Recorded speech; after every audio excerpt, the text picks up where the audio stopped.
مرحبا بكم في قصه جديده. القصه ديال اليوم مختلفه في مره، حيت قصه جلست مع مولاتها وعاودتها لي، اثرت فيا بزاف وفرحتني وميم طون نهايه سعيده بزاف، وقررت نشاركها معكم وغنسميوها كيفاش تزوجت اللي كنبغي. الجزء الاول.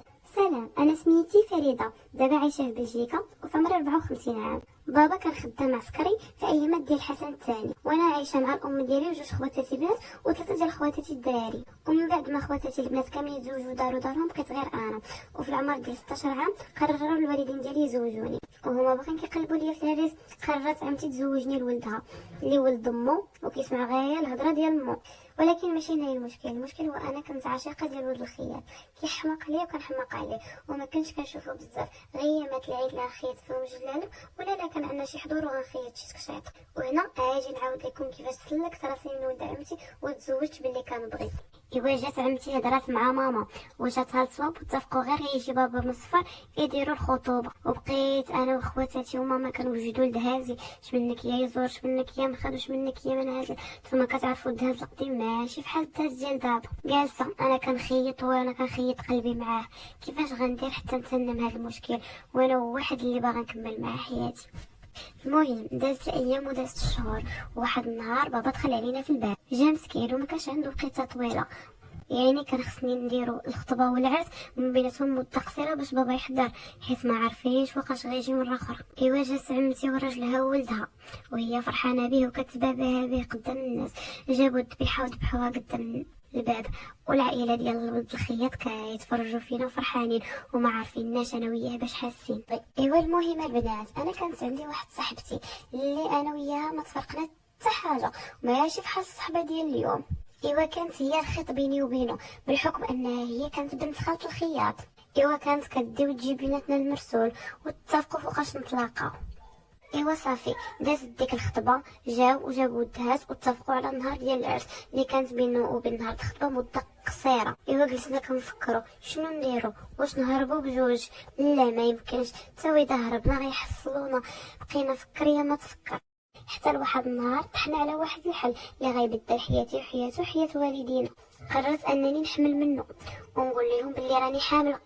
ايوا نشوفوا شنو غيوقع ليها، يا غنضحي على اللي كنبغي يا غندفن حياتي مع واحد ما يستاهلني ما نستاهلو. ايوا ديك صاحبتي جات لعندي للدار واتفقت مع ماما بلي نمشيو انا وياها الحمام. ماما ما كنتش كتخسر ليا حيت عارفه بلي ما بقى لي والو ونمشي لداري.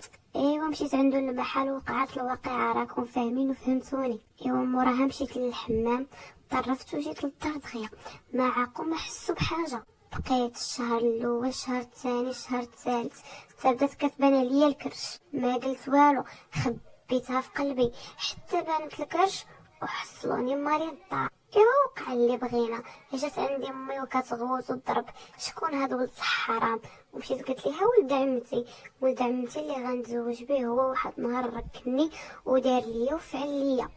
مشاو كيتبراو وناض الصداع والمشاكل في العائله، بقينا بحال هكاك حتى وصلنا للبوليس، ومعاه هو ولد امو ناضت تشكا.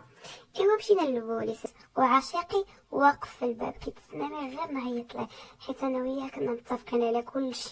ايوا دخلني با عند البوليس وقلتو كيسولوا فيا وكيسولوا في الاخر، حتى جات الدقيقه اللي بقيت غير انا والانسبكتور كيشوف فيه وكيشوف فيه. قلت ليه الصراحه كامله من الاول حتى الاخر، وقلت ليه بلي درت كلشي بخاطري. ايوا سولني فين هو ديك عشيقك، قلت ليه هو في الباب، عيطوا ليه دخل.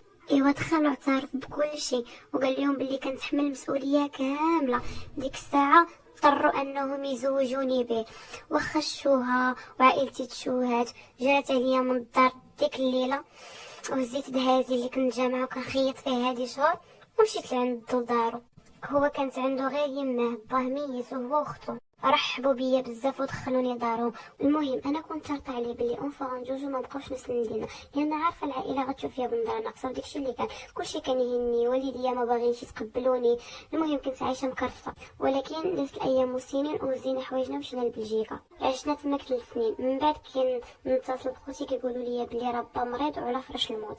رجعت للمغرب وطلعت با امي معايا للبلاد اللي انا عايشه فيها، داويت با وعايشتو مزيان حتى مات هادي عامين دابا، والام ديالي باقا عايشه معايا، وطلعت جوج خوتي الدراري اللي ما لقاوش خدمه في المغرب وعيشتهم مزيان، ودابا راهم خدامين ومزوجين هنايا. الحمد لله ربي سهل عليا، عيشت خوتي اللي ما كان عندهم حتى حاجه في حياتهم، وداويت والديا وخديت الرضا ديالهم، ومن بعد سمحوا لي على كل شيء.